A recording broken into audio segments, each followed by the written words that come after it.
Greetings, everyone. Your cartoonist pal Stan here with another episode of 50 Years in the Dungeon, the show that I'm doing to celebrate the fact that 2024 has been the 50th anniversary of the game Dungeons and Dragons and the entire hobby of tabletop role playing games.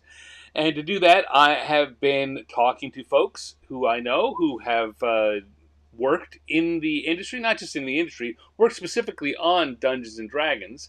And while we're doing that, I do a cartoon homage to a classic piece of D&D art.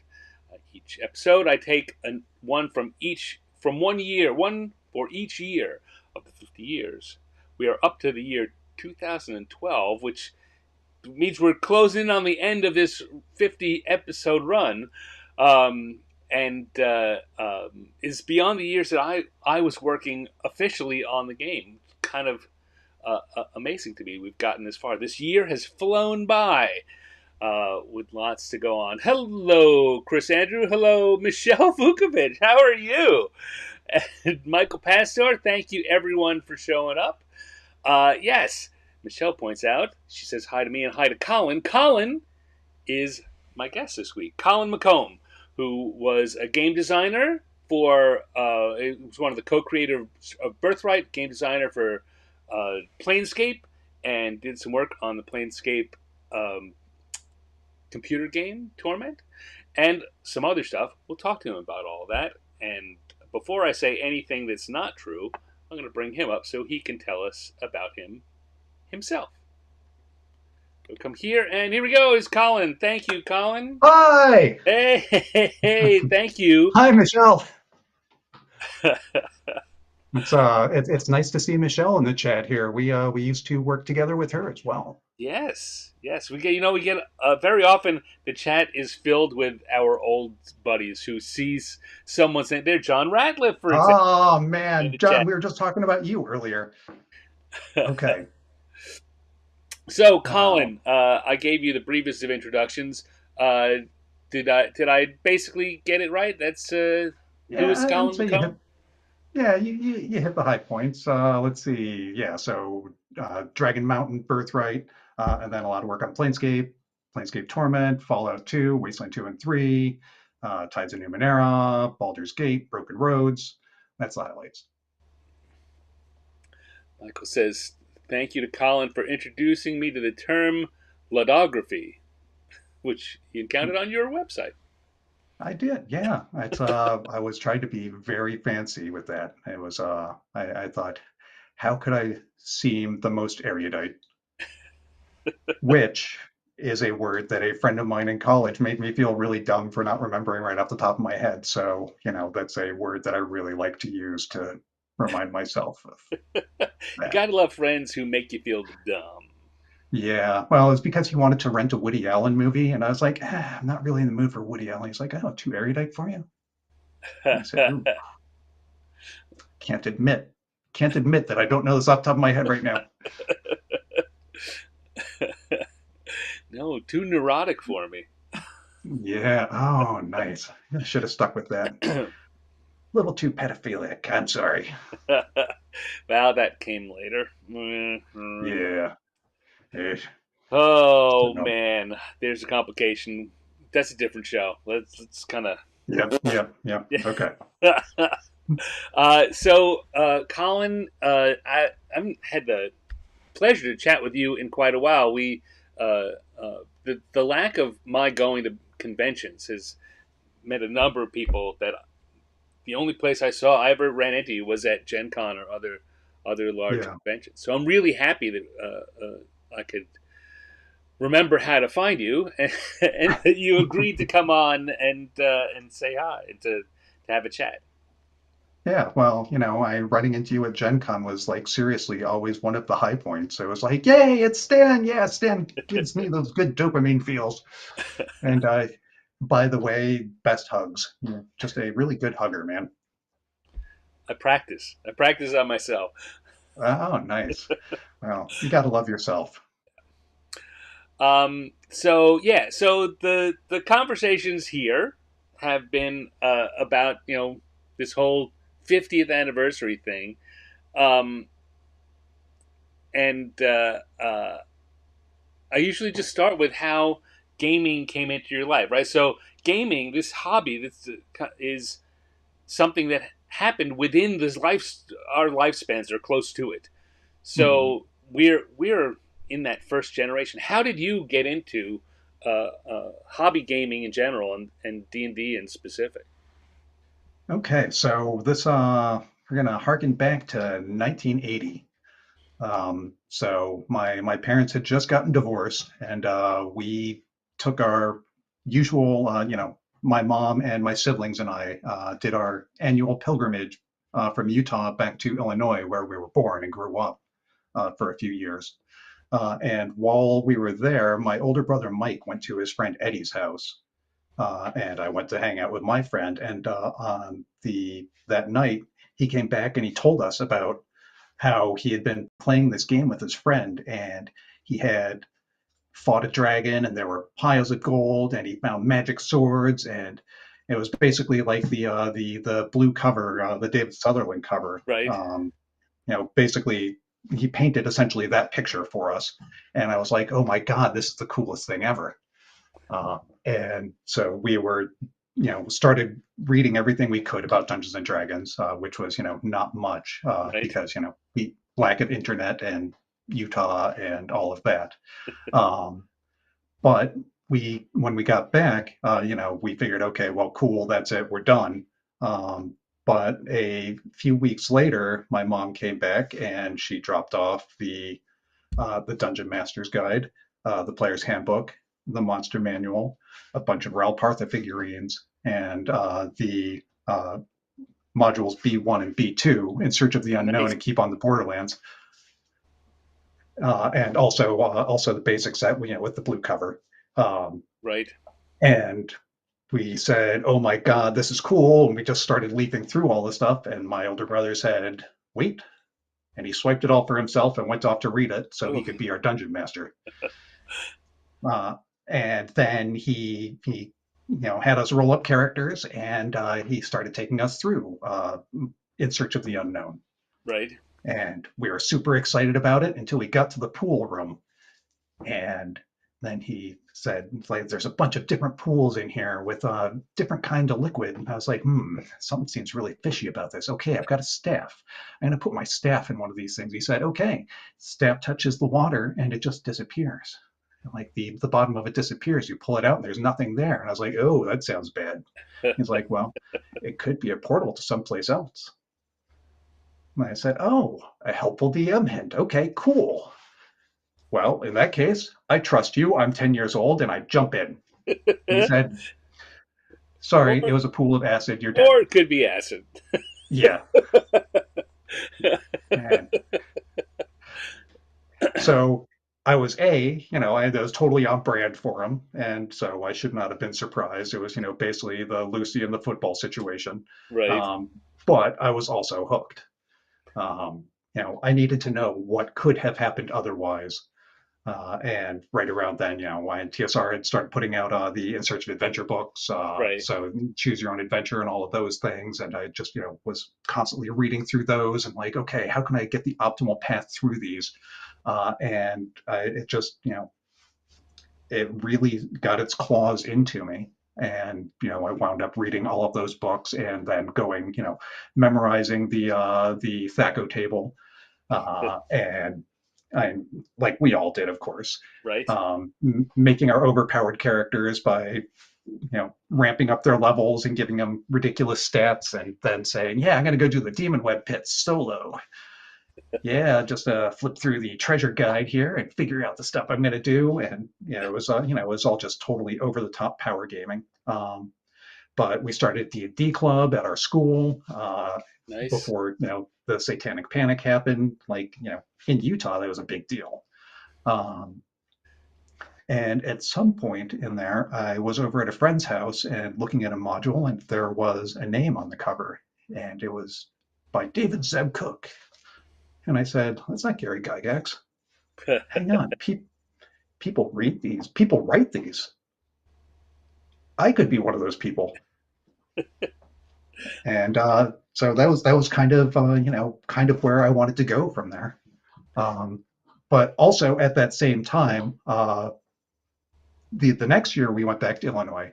So, this growth of D&D happened on one track over the course of Hmm. years. But the next year, my brother was at his friend's house, and he came back and he told us about this game called Ultima 2.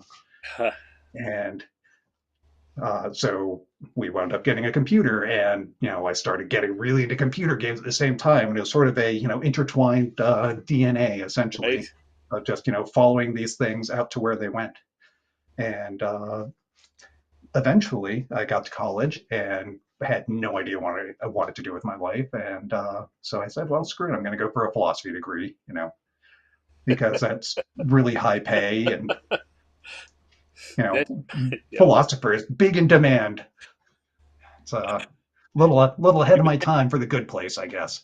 Um, So but what it, were you playing in high school and said before going to college? Were you playing uh, still with your family?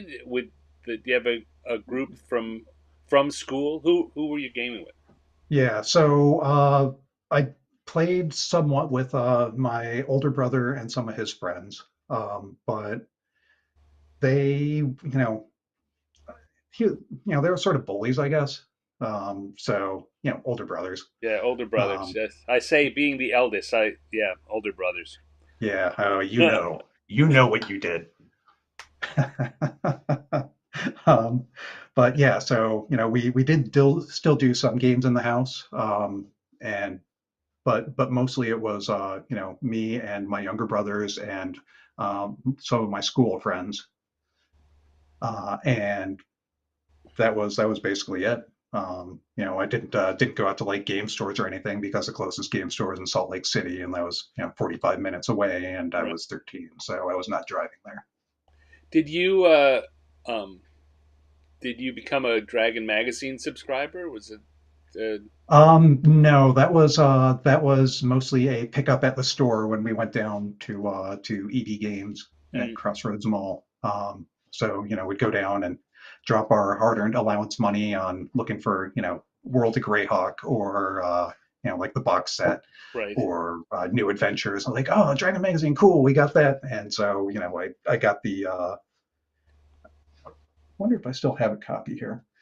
Anyway, had like the early rules for guns in D&D. Right. And then it was the sort of thing that we're like, okay, cool, we can just pack all this stuff in and make our own house rules with it. And by doing house rules is essentially the uh, like the best way, I guess, to get into game design, Yeah. I think, because Yeah. No, you're I agree. figuring out how to make stuff up that works with the game. I would say my schooling on game design came from, and I played D&D and a bunch of other things, but Villains and Vigilantes, when I got to college, that was the game that had a bunch of comic book collecting friends, uh, and V&V had just come out, and it's a game that is very easy to tinker with, and so we did a lot of house ruling, and that's not the way that should work. What if we do it this way? Okay, what if we do it that way? and Hmm. and a whole lot of this game doesn't cover this, so let's make rules for it, and that turns out to be, like you say, that's the best way to learn. Just get your hands in, get up to your elbows in the game, Hmm. and monkey around with it. Yeah, and because you're not doing it professionally, you don't have to worry about it breaking systems or something else. You can say, okay, well, cool, this doesn't work. But it's fantastic practice for actual like professional game design because you're like, okay, cool, iterate fast. What does this Right, break? right, Yeah. Oh, I see right. Raven Lore is saying, Howls in the Night, all-time favorite adventures. Awesome, thank you so much. I super appreciate that. That means a lot to me, actually. Sitting here um, getting a warm glow from 30 years later. so you went to college. Where did you go to college? Lake Forest College in Illinois. So it was about 50 minutes away from TSR. Um, It's that's dangerously close. Did you start going to Gen it Con was. at that era? My first Gen Con was actually in my first year at TSR. Oh, Um, okay. because I was a very broke college student and All right. also Oh, very sorry. carless. So Yeah. So I'm going to switch to views now. I'm going to start working on the cartoon. Our topic for this week is the Halls of Undermountain cover. Steve Prescott was the artist for that, and I'm going to be doing my little cartoon uh, homage while we continue chatting. All nice. right. So then, what is it? What was the bridge between being a philosophy major who played games and being someone who could put game designer on their resume?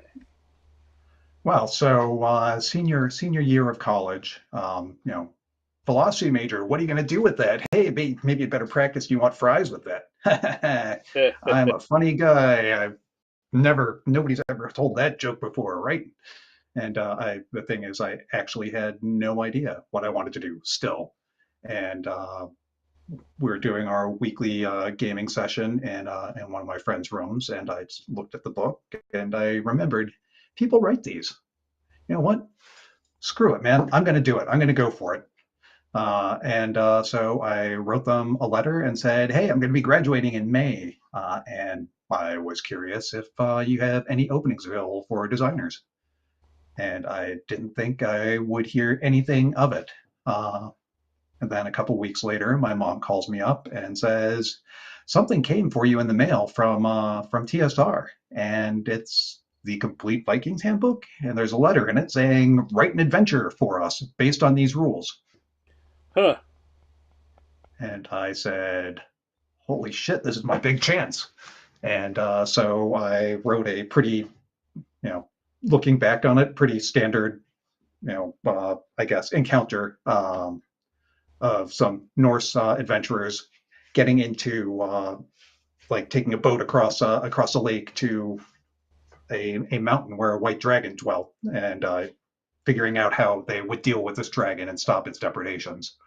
And for some reason, here's my Steve Winter call out.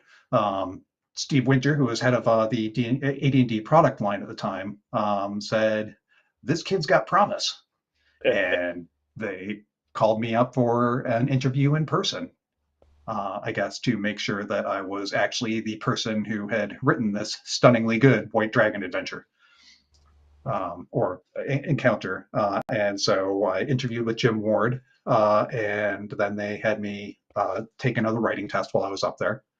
And they told me this was going to happen, but in classic Colin fashion, I hadn't actually planned what I was going to write until I was on the way up.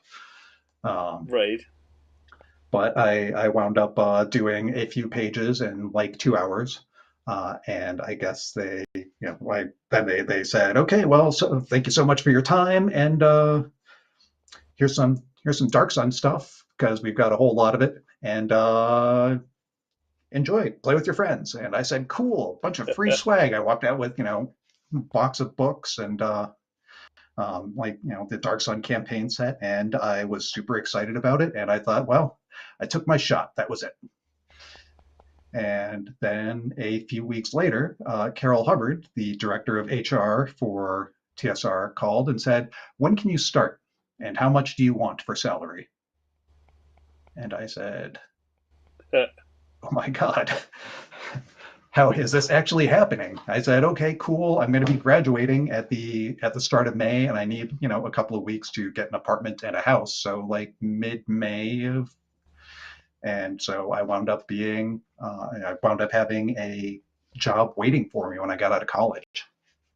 That's And that's amazing. most philosophy majors don't get that. Yeah, yeah. You want? How about you? You want fries with Yeah. that? Yeah, that's right. Oh, how's that chemistry degree working out? Ha ha. Oh, you're making a living wage. Okay.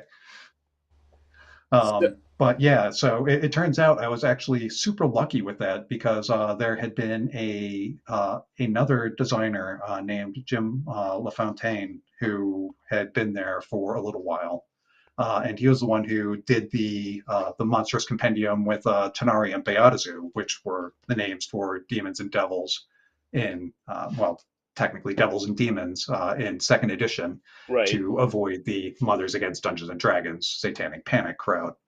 But I guess he, this is all hearsay. I don't know if it's the actual truth of what happened here. So this is all allegedly. But allegedly, he was not comfortable working on the outer planar stuff because it conflicted with his beliefs. And so he resigned just in time to get me my big shot at doing the outer planar stuff.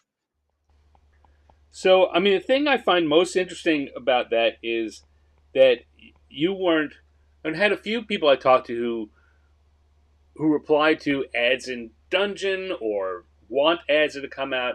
You just kind of cold called, took your shot, and Yeah. and it panned out. Yeah.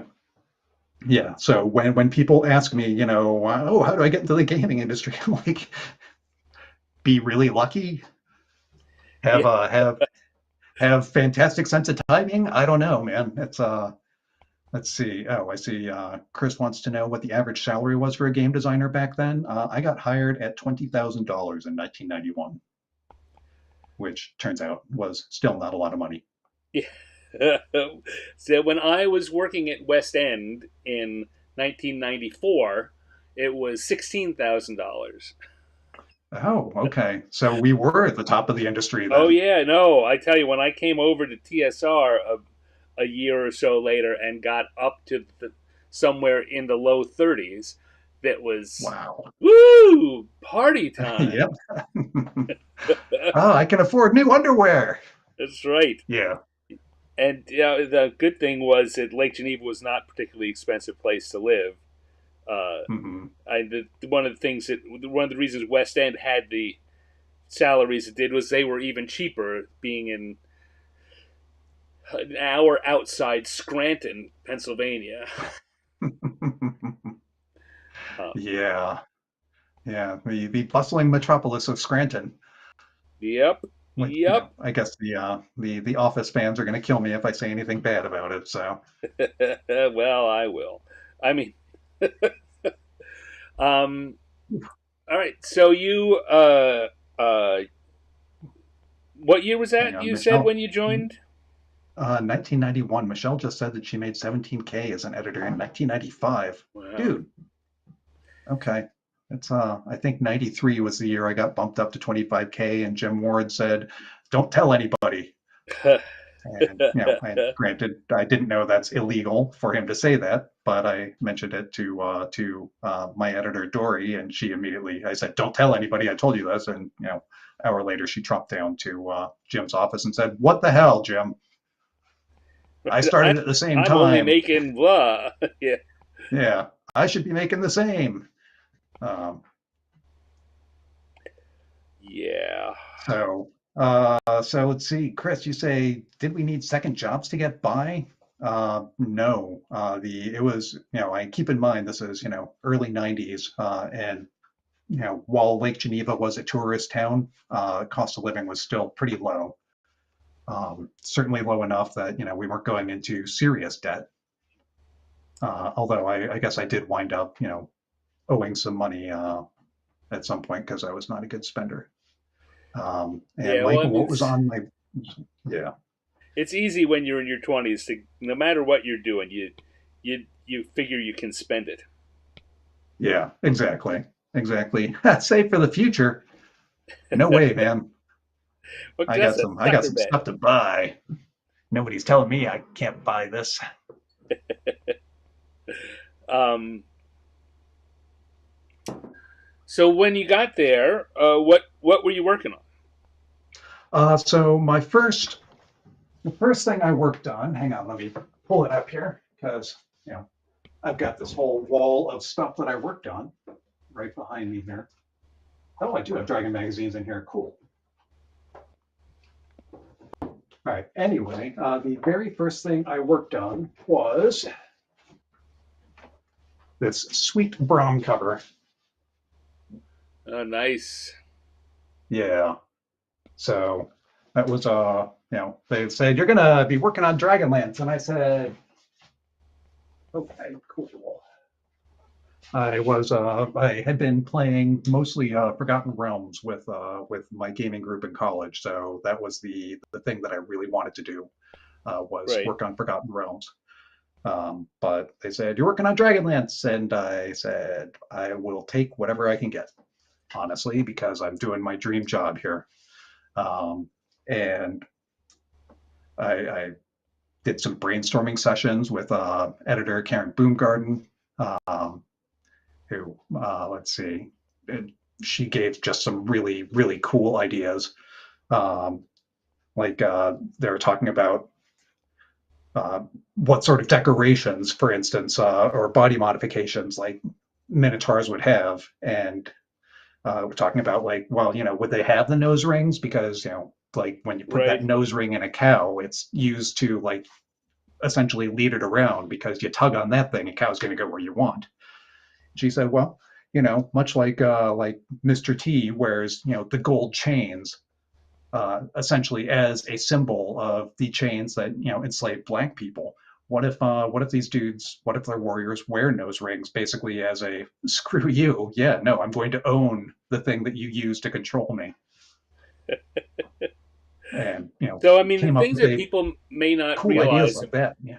about that is that uh, those books in Dragonlance was when uh, TSR was getting away from the original novels series had the second trilogy was done, and they were exploring new parts of the world. So you were opening up new sets of Dragonlance. Yeah. Yeah, I was, not even doing the main stuff here. It was, we're gonna bury you in the back alleys of Dragonlance. Um, You know what? My career at TSR went the same way. I mean, on the one hand, you're like, oh, this feels bad, and on the other hand, you're like, I'm working at TSR and I'm doing the thing that I've wanted to do for like over a decade now.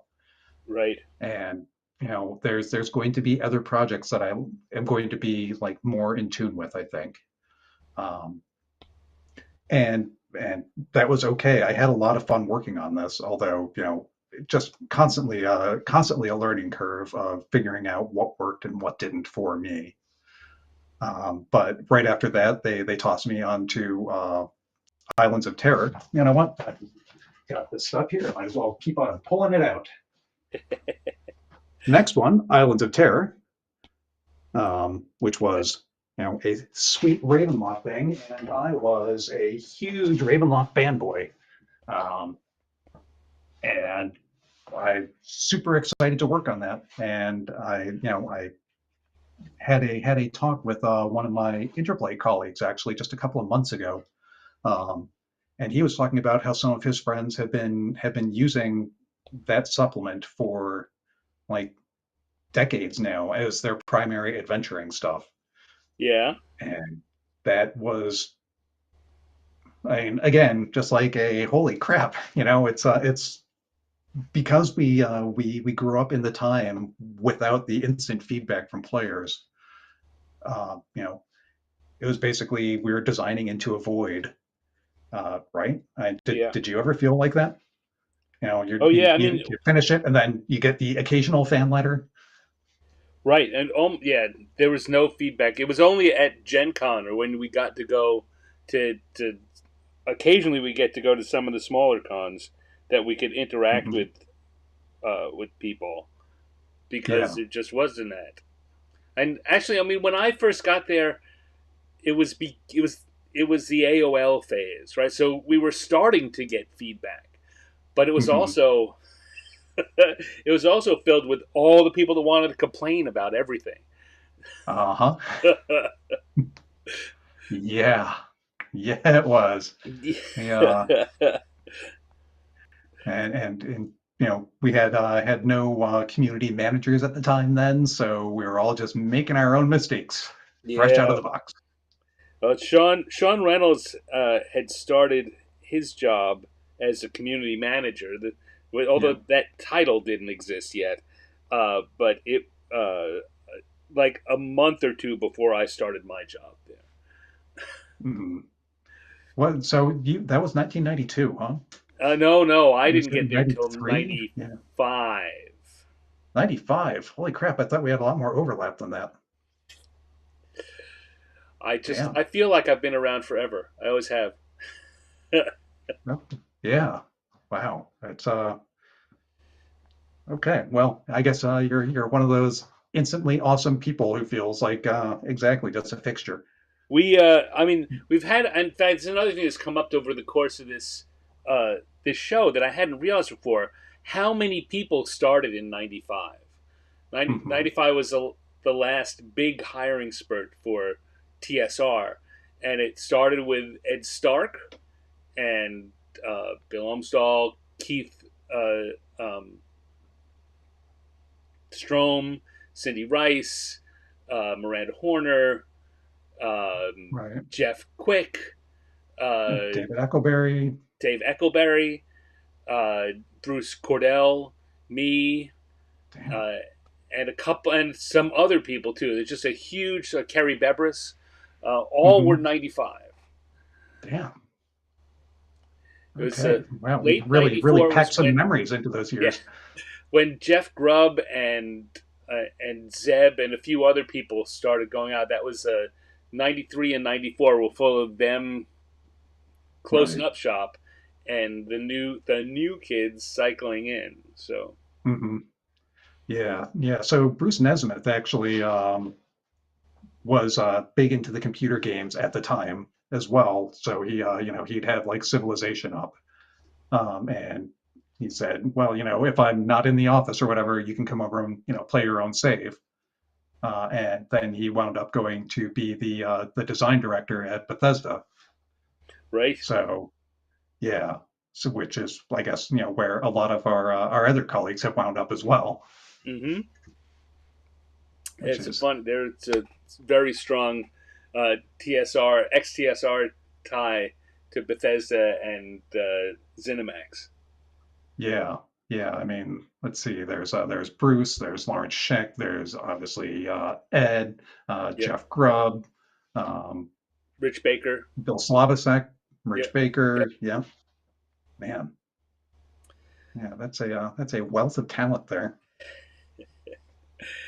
So you pulled out. So um, I'm going to stop drawing for a second because I'm going to go back to this. The thing about what you did with the Dragonlance, the Minotaur works for Dragonlance.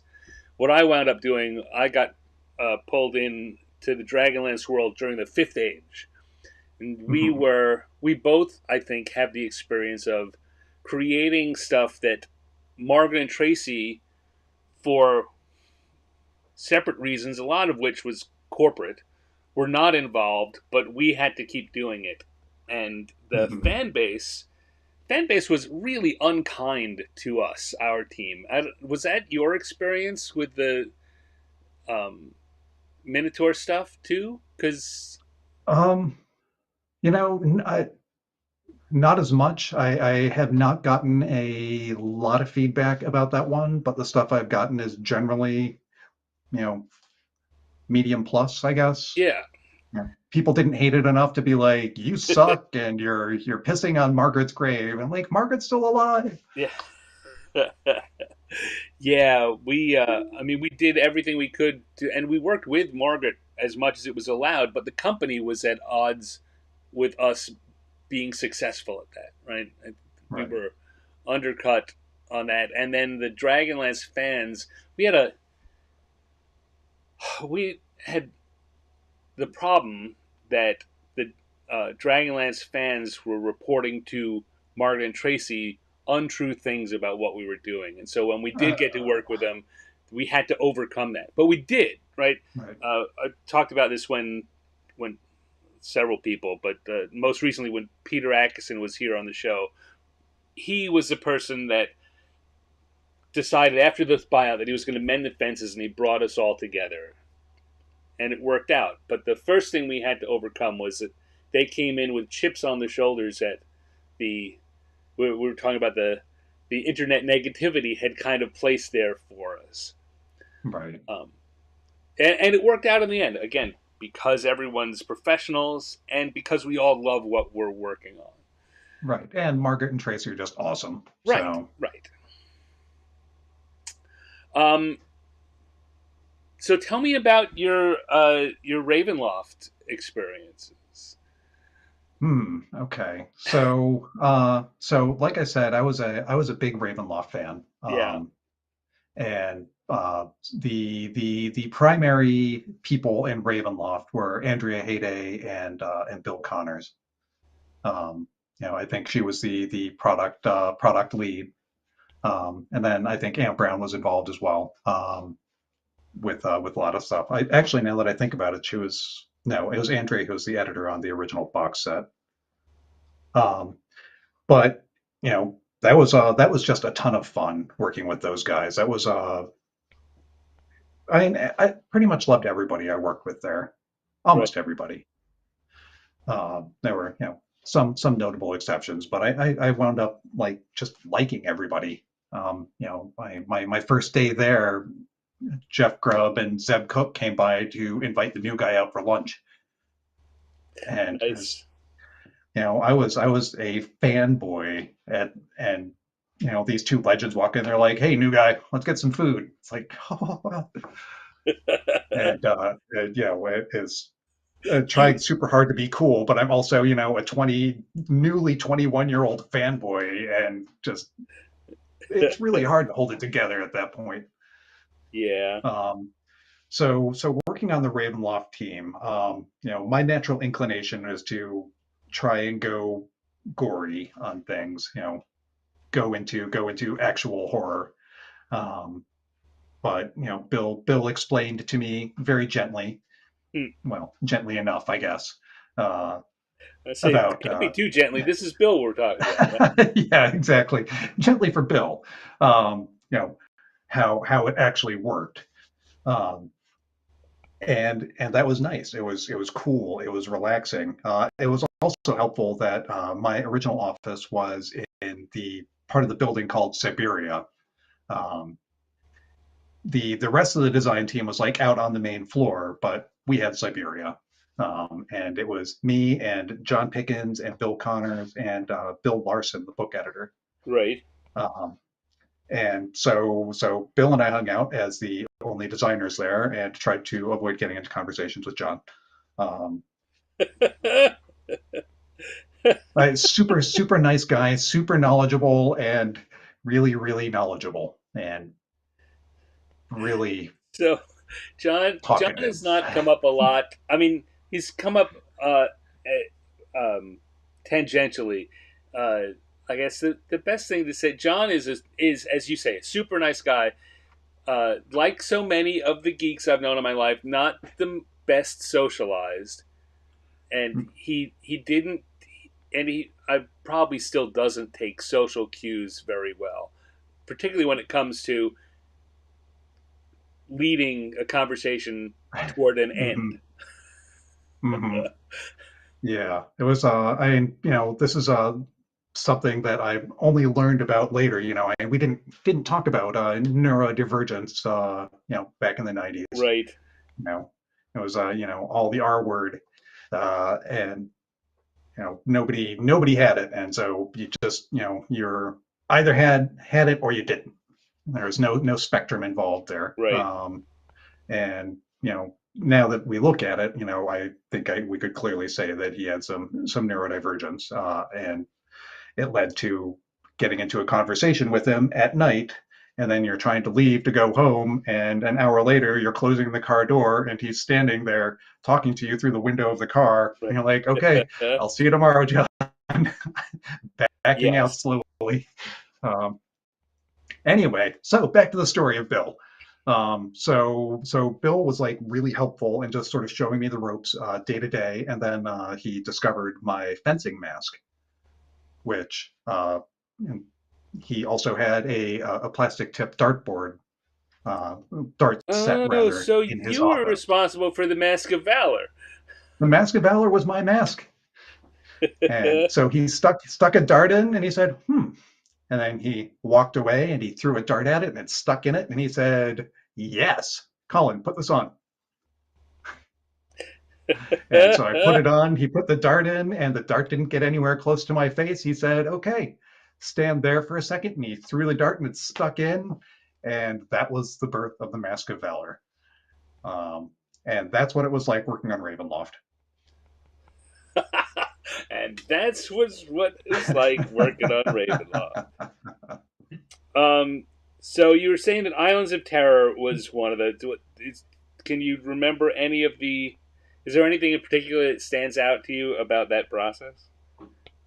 um, yeah, so that was actually so my second project and the first one with a freelancer, Scott Benny, who I would later work with at Interplay because he's a computer game designer. And I didn't know what sort of a deep resume he had there, or I would have fanboyed on him as well. Yeah. But instead, was well, I'm at TSR and you're not, so I guess I need to be in charge of this, um, which was actually probably better. But um, he kicked in some ideas for some domains, and then I basically wrote up some of my ideas for it, and I pitched them to the Ravenloft group and did some brainstorming with people. That was part of my process in general. Is get a list of ideas together and then call for a brainstorming session, just so I can kick ideas around and then make sure that the people in that product group, if there was anything in particular that they really wanted to have in this thing, that I would make sure to get it in there, and I would get it in there in a way that was respectful of the rest of the lore that they developed for the world. Um, so I was basically given carte blanche for this as well, which was cool. Along basically just within the guidelines of the realm of terror. Um, so I came up with the domain that's actually just a theater, and it's all essentially populated by illusions from this playwright's head. I thought that was pretty neat, kind of a meta thing. Mm-hmm. Um, then there's the one where it's essentially a bunch of ships becalmed on Sargasso beds, and that was a lot of fun as well. Um, and Tim Beach, who was part of the RPGA at the time, but really wanted to be a designer, asked if he could contribute a couple of monsters for it. And this was a lead up, I guess, to him pitching the new version of the monster manual for second edition. Right. And collating all of the monsters, he essentially became the monster expert, which was really cool. Um, So he kicked in some of that stuff as well, and made up the maps and put it out. And I seem to recall that went pretty smoothly as well. And that was, I didn't feel great about Talados, the Minotaurs, but Right. Islands of Terror I felt really good about when it was done. And they said, okay, cool. Well, guess what now? You are going to work on the thing that I am probably best known for at TSR, apart from Planescape, which is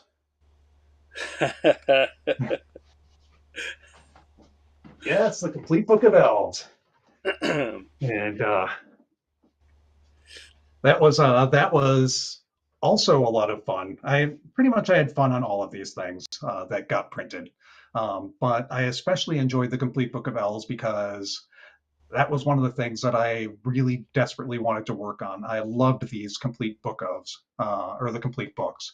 Um, Yeah. like the Complete Fighter's Handbook. I was super excited about that when Dwarves came out. I thought, oh man, I'm gonna get to read about elves someday, and then it turns out I'm writing about them.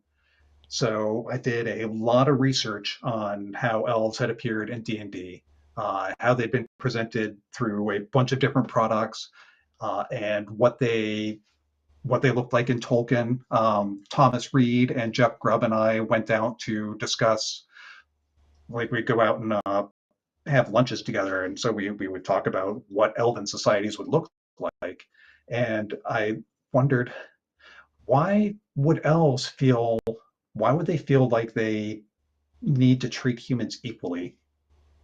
And it's basically just a lot of dirty little monkeys running around who can't do anything quite right. I mean, humans have to look kind of orky to elves, right? Right. Just slightly less disgusting looking orcs. And so that's kind of where the idea for the voice of this elvish supremacist came in, um, for some of the framing devices. Um, and I was really happy with how this worked out as well, except it turns out I probably should have play tested some of the kits that I was working on. Um, and I did not. And it turns out that when you create a kit with advantages, mechanical advantages, you need to balance that out with mechanical disadvantages and not role playing disadvantages because the people who don't role play are going to take it and they're going to min max, and it's going to ruin a bunch of gaming tables and people are going to hold you accountable for it 20 years later. Right. Well, I mean, that's one of the things at the time we there was not a ton of time for that kind of playtesting, right? Right. We had a word Yeah. count we had to hit, and it was required that being second edition, right? There was a lot of mechanical stuff that went in there, and so Mhm. very often, I mean, I know a lot of people have very similar stories of stuff they worked out, and it seemed like it worked, and it's only when it's been given a lot of road miles that you go, oh, well, there's a problem I didn't see. Uh-huh. Exactly. Yeah, and it was so it was basically 32 pages. You get a month of design or a month of editing, I guess. And if you're designing all the mechanics in there in that time, then every bit of mechanics time that you're designing or that you're doing is time that you're not spent writing, and those pages really start to stack up if Right. you're not knocking them out on the day. So yeah. Um, Yeah. But There's when we did Birthright, Rich Baker and I, we actually did have time for some play testing for these rules, and we've got some good stories for out of that. Roger Moore was one of our play testers, and so he kept a detailed log of the notes. And if you look for that on Google, I think um, Roger Moore Birthright playtest, you should get uh, some fun stories out of that. well, that's nice. I But I had no Birthright was idea years about later. that. Yeah, yeah, that was fun. That was Carrie, Anne, me. Trying to remember if Ed was a part of that. Jeff Grubb was. I know Roger was. Yeah, it was a good crowd. It was fun times writing that as well. I'm saying fun a lot because that's mostly to remember of TSR, but I also, did discover some contemporaneous notes where I was complaining about management. So, Well, you know that that's universal. yeah, um, yeah. all right, I'm looking at time here. Uh, what would you rather talk about, Birthright or Planescape? Probably Planescape. All right, so Now we can cover Birthright super fast, I guess. sure. I was fairly proud of that, but I felt like um, I don't know. It felt like it was there was the mandate from management of, okay, you're creating a role playing game where the players are the kings. It was passed down to us from on high, as opposed to come up with a cool idea for a world. Right. And so it felt like, I don't know, less of mine. But working with Tony Shudlow, the artist, and Mm-hmm. Rich Baker was really an education as well.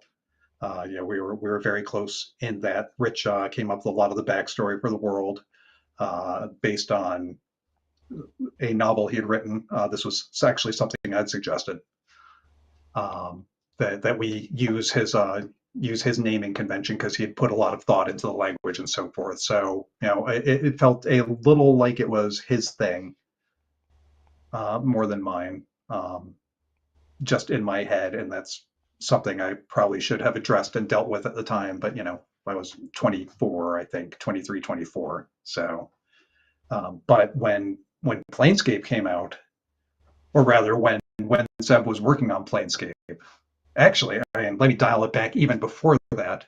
So Slade Henson had can't come up with the original idea, and his thing was more like, when they were talking about the advertising campaign for Planescape wound up being Planescape Fantasy Taken to the Edge. He wanted to do that. Like you get onto your magic surfboards and skate across limbo. Right.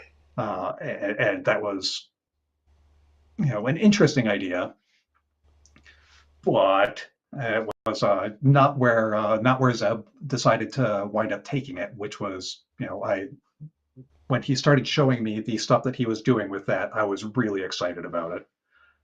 We went to a convention. I think it was a CoastCon down in Biloxi, and we were in the airport, and he said, "So I've got a problem. We've got the City of Doors here, right? And everybody can come here, and we've got the Lady of Pain who's in charge of it. But how do you stop the Pit Fiend from just destroying the place?"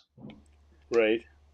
And I in my recollection, and maybe I'm wrong in this, years later, but still, I said, well, what if she like just puts them into mazes, like just spins them out of the city into their own little pocket dimension, and that's how we wound up with the lady mazing people. Hmm. Anyway, my first project for that was Well of Worlds, which, fun fact, that's actually me on the cover. That was one of those fun things back when we were all in Lake Geneva. The number of times we would wind up on covers, but the Yep. artist needed someone to pose. It's like, hey, what are you doing today? Come on out, grab this, hold it like it's an Hmm. axe, take some pictures, and then you wind up on the cover. Yeah, yeah, that was really cool too because I had written the art order for Well of Worlds myself, and I was just like, fingers crossed, this is my big shot. Fingers crossed, come on, man. And Rob Rupel got me for it, and he had me put on my black bandana and some crappy sunglasses and fingerless gloves, and then we got some slime and got out onto the hill between the local supermarket and the back door of TSR and the parking lot there. And I laid down on the hill, and he got a bunch of pictures of me. And so, yeah. I'd say the good part about that is being on on the covers of books. The bad part was when we had to do the photo shoots for Spellfire cards. Oh God, dude. There was one of them where I was Varney the vampire, I guess, and so our photographer made me take my shirt off and just have like a cloak on, and then, oh well, here's some fangs. I said, weren't these like in Sean's mouth earlier?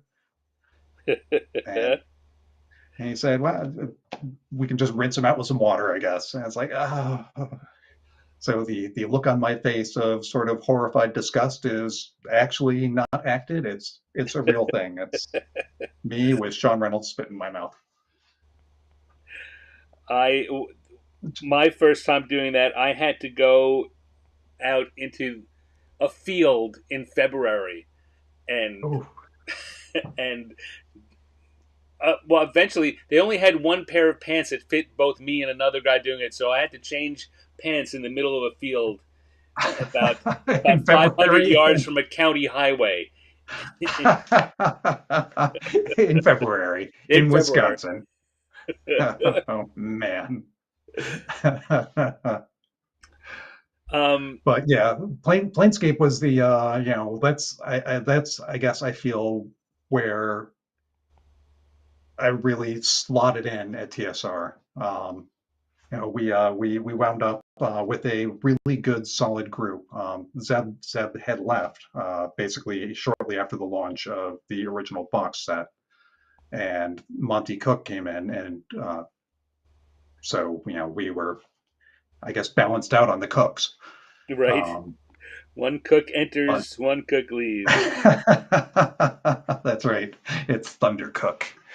Um, so Ray Valise went into Zeb's old office, and Zeb used to have a big like toy robot collection, and Ray wound up collecting action figures. Yes.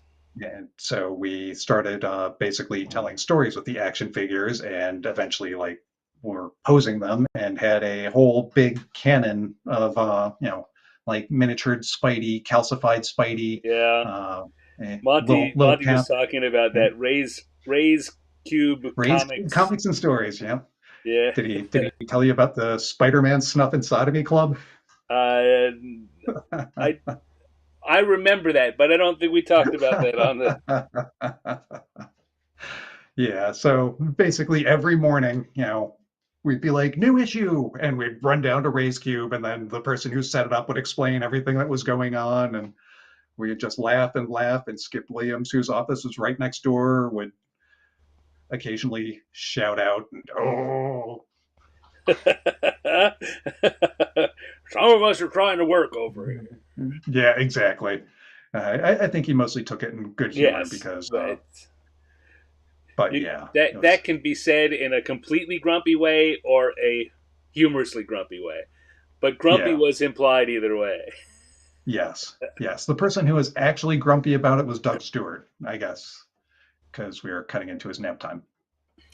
So Michael Pastor here says, I really hated the premise and aesthetic of Planescape when it first came out, uh, but I've totally done a 180 since then.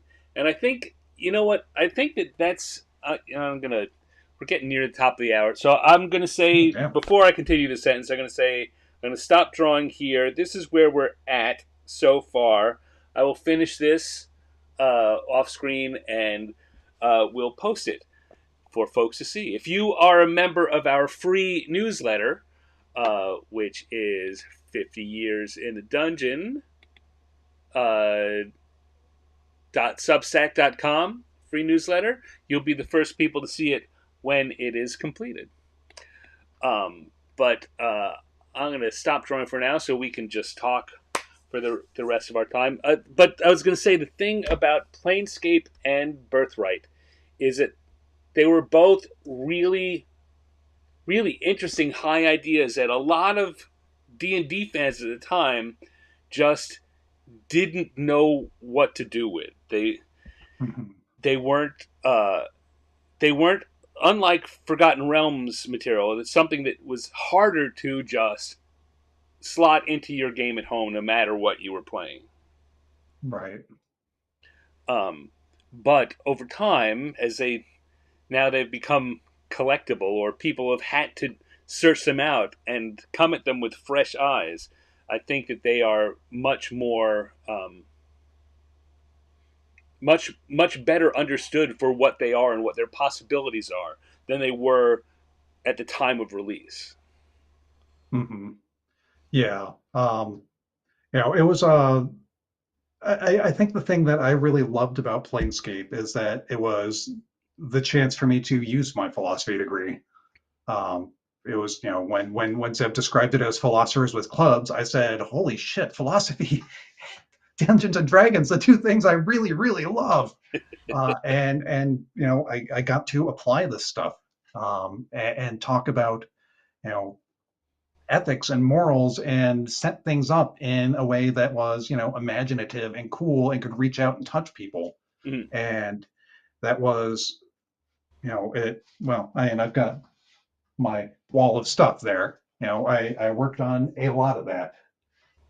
I was just really proud of the work that we did there, and it wound up being the thing that got me out of TSR into computer games, when I guess in 1996, 95, 96, Interplay sent some of their people to Gen Con, and Mm. I guess it must have been 96. Um, and David Wise, our creative director at the time, introduced me to Fergus Urquhart, who was the director of the role playing games division. And he said, "These guys have licensed our games." And maybe you would like to go there and, advise them, consult with them, or, just be their employee. And knowing what I know now, I think David was trying to get me out before the company collapsed, Right. which was, awfully cool of him because he Yeah. was, always looking out for his people. Um, Yeah. but I wound up talking to Fergus and I got a job and I left TSR at the end of August '96 and out to California and into computer games. And that's, I think, part of what made Planescape popular was Planescape Torment. Right. I think as D&D Ditches, I'm sorry, I don't know what your actual name is. D&D Ditches says he was a weird kid that liked Planescape back in the day.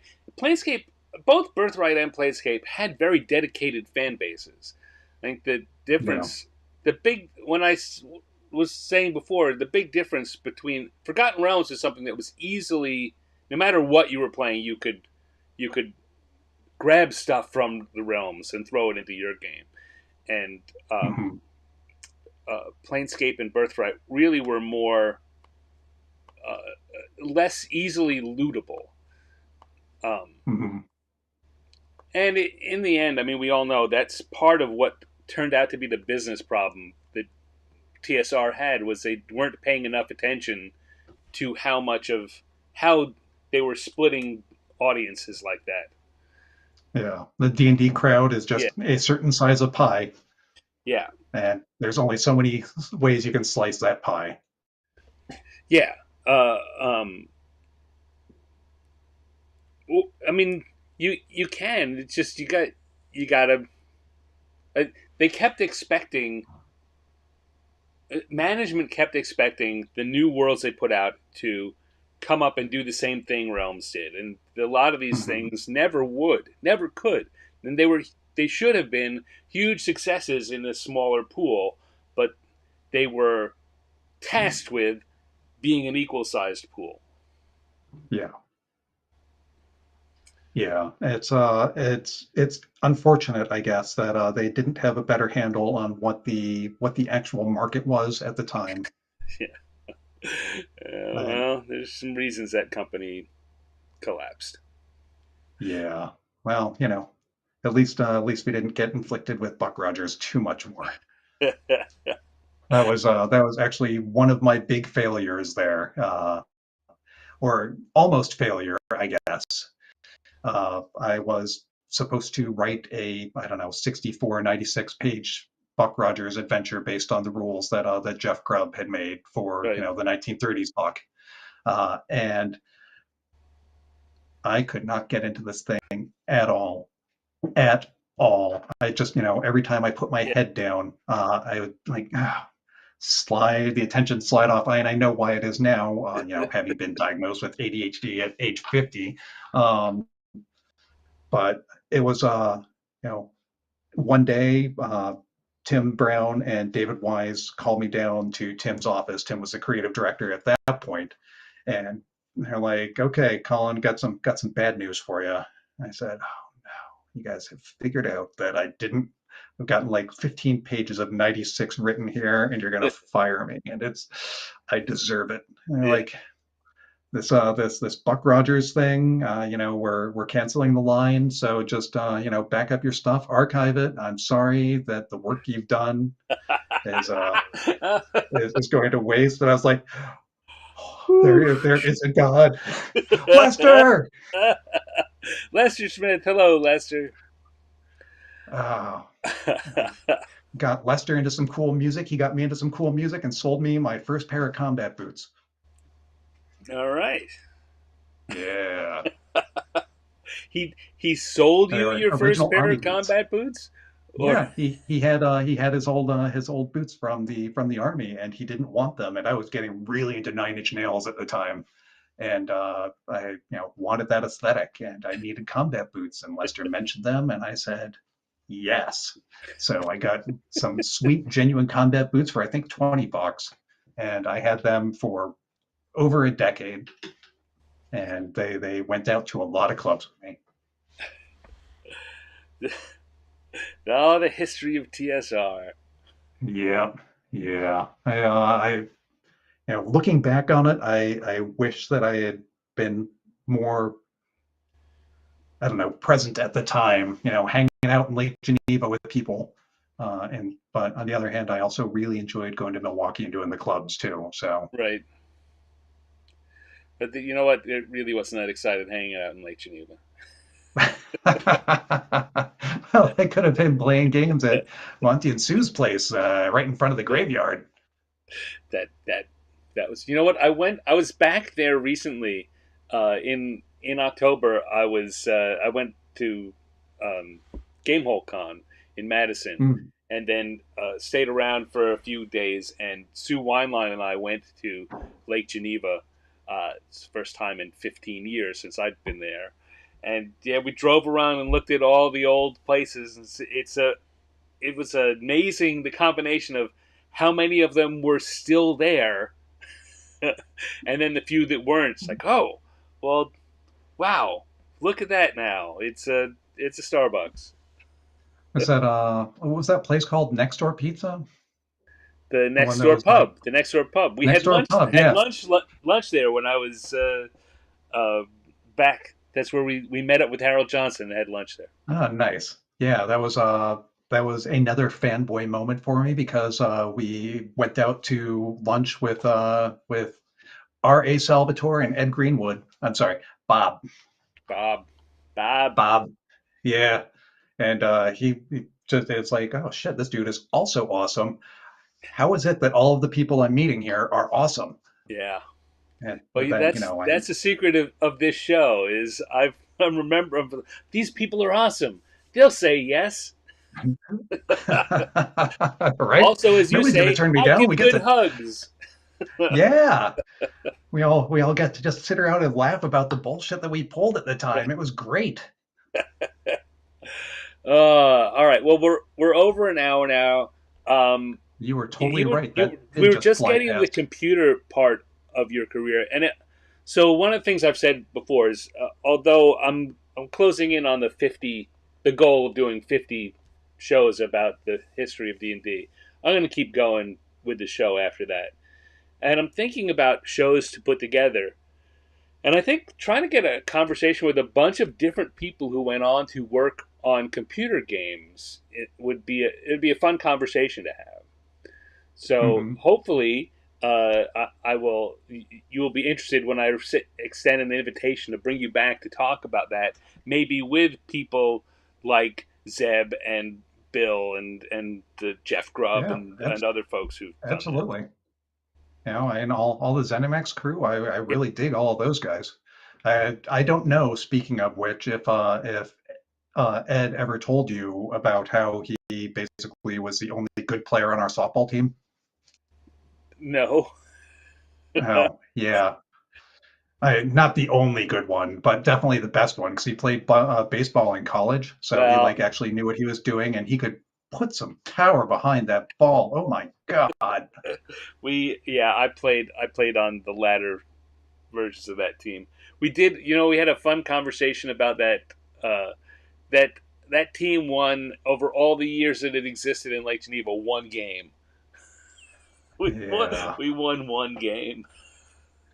I think I was there for a forfeit and none of the wins. Yeah. Well, that was it. No, the forfeit was the win. Oh, okay, The yes, other team only we were great. right.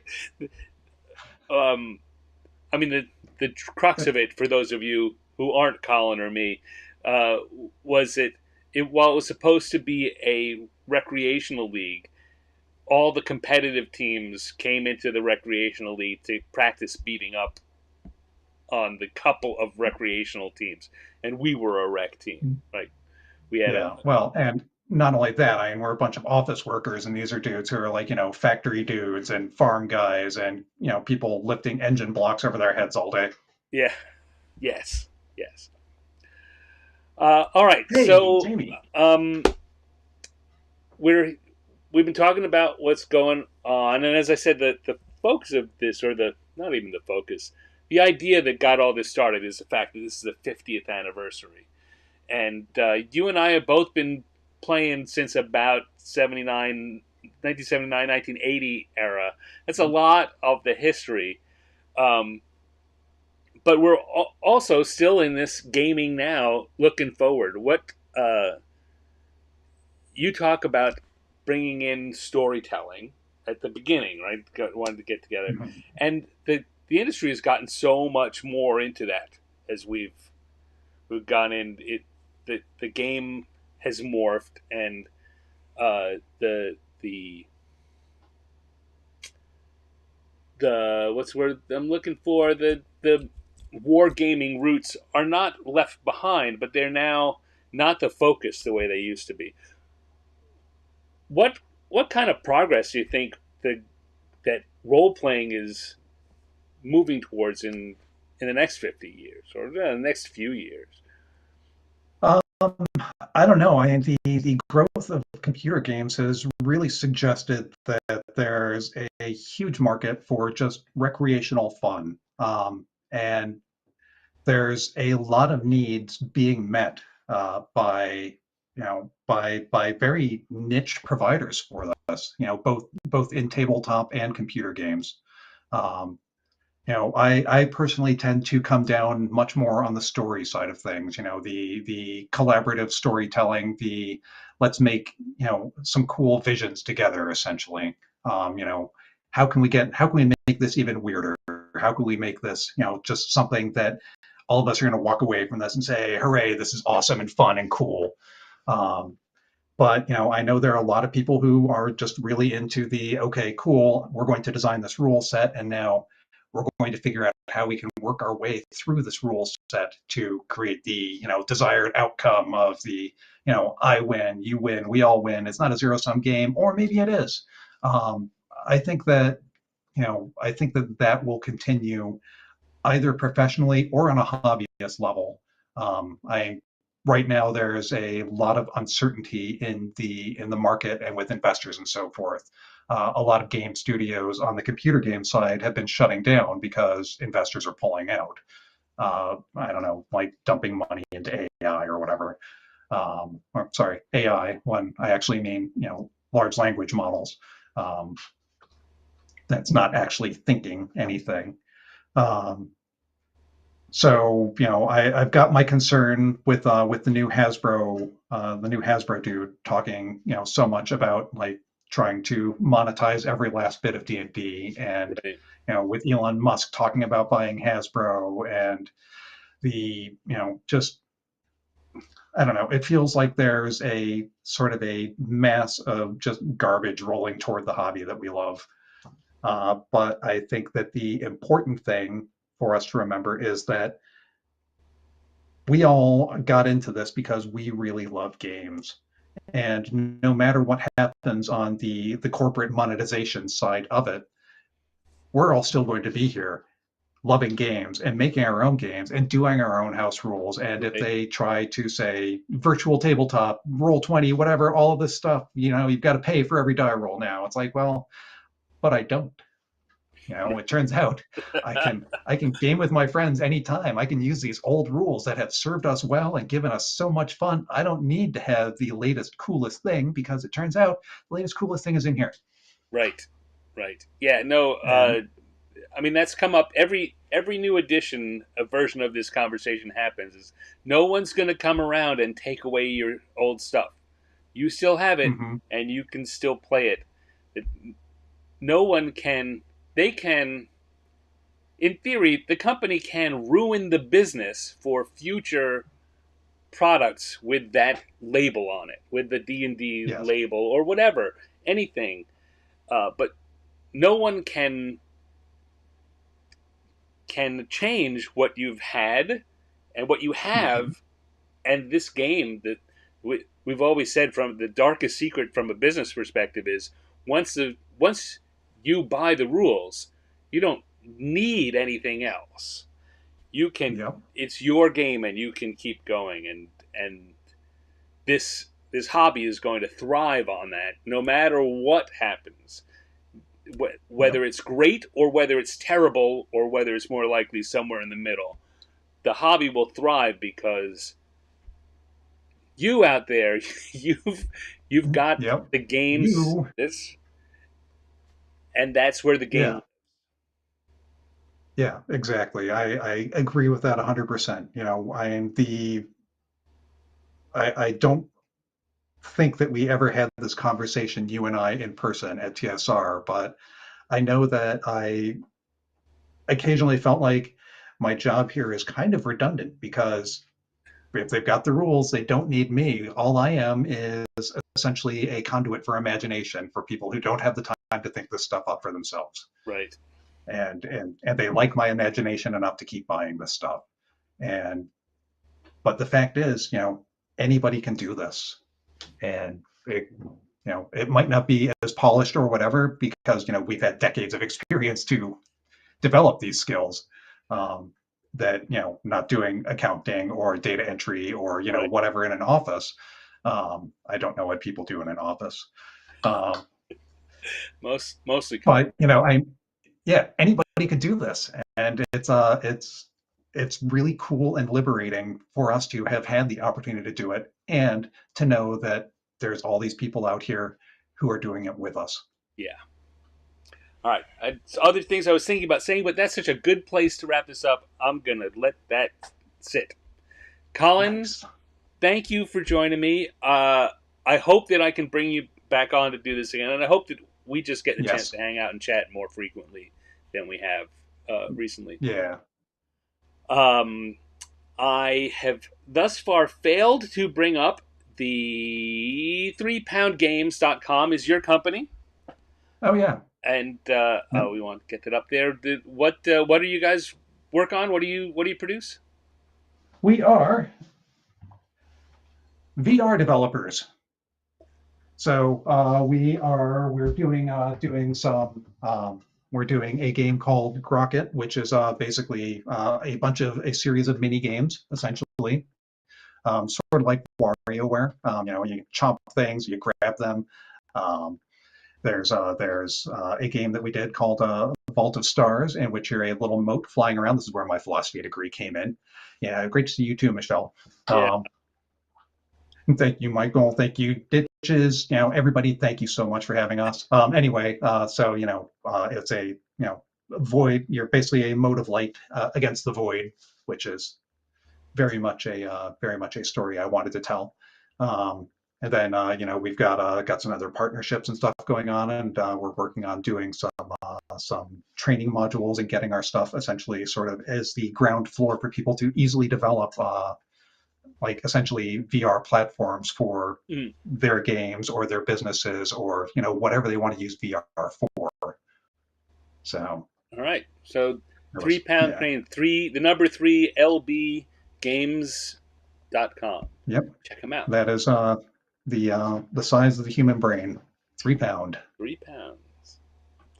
All right. Yeah. Hold on a second, Colin. I'm going to do an outro, and then you and I can make our goodbyes. Awesome. Thank you everybody for coming. All right. So thank you everyone for showing up. Thank Colin very much for being my guest. That was an awesome conversation. Always is when I get to chat with Colin. Thank you everyone that showed up. We had a lot of people in the chat today, and that makes me super happy. It's been a weird few weeks between Thanksgiving and my traveling. The rhythm has fallen out, but we're back now, and we're going to run through the end of the year and into next year with the rest of the 50 years that we're celebrating. I'm going to finish the drawing that I started earlier. Again, if you want to see that before anyone else, the place to go is the 50 years in the dungeon.substack.com free newsletter. There are, of course, paid versions, which I'd be pleased if you wanted to support, but the main stuff is free. So just go on there. Please set that up. I also want to do a plug for the YouTube channel, which is the main channel I use for broadcasting this out. Send it out to a bunch of other places. But if you are on YouTube, it would make me very happy if you could give, the usual thing. Everyone who does these videos say, give it a like, give it a thumbs up, and please subscribe. Please. And you know what? I like to explain the main reason for that is not so that I feel better about myself. It's because it helps to get this show recommended to other people. And that's how it spreads. So the more you will just do a little bit of interacting with it, the more it will help get other people to get seen the show, and that's what we want. So I'll be back tomorrow night with another episode of Random Encounters, my improv cartooning show, and I'll be back next week with another guest who right now I'm not sure who that's going to be. So you're going to have to come and find out. Till then, I hope you all are doing well, and I will talk to you all soon.